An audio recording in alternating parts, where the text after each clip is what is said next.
Hello, and welcome to the 6 o'clock news. I'm your host, Michael D. Henry II. Our story today is about the Apostle Paul. Who is he? Where did he come from? What is his agenda? More importantly, how did he become an apostle? These are questions we're going to answer tonight. Paul, formerly known as Saul from Tarsus, born as a Roman citizen and a descendant of the tribe of Benjamin. Saul was popularly known by many as a Pharisee and a persecutor of the followers of Jesus Christ. But now, the Jews call him a troublemaker. He calls himself the former chief of sinners. Who is this Apostle Paul? His claim to apostleship began, as Paul recalls, as he was traveling down the road to Damascus. Paul remembers he and those traveling with him falling to the ground as they saw a light shining as it appeared from heaven. They distinctly remember hearing a voice, yet seeing no man.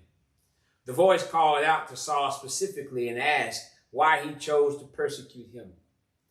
The voice would later be confirmed as the voice of Jesus Christ. Following the instructions from Jesus, Paul travels to Damascus. It was there that Paul was commissioned by Ananias, who also claims to have been instructed by Jesus himself. When interviewing Ananias, he confessed that he was skeptical about meeting Saul because of his reputation. He said that Jesus had assured him that Saul was specifically chosen by him as a vessel to reach the Gentiles. In spite of the troubles he faced wherever he traveled, Paul continued to focus on his agenda of spreading the gospel. He is responsible for writing 13 New Testament books. He claims that he has been crucified with Christ, and it is Christ that is living through him. Putting him in jail won't stop him.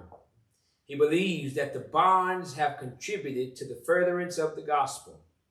One thing's for sure, Paul is not shaken by circumstance. He's not afraid of death. Paul believes that for him to live is Christ, and for him to die is gain. That's my time. Thank you, and good night.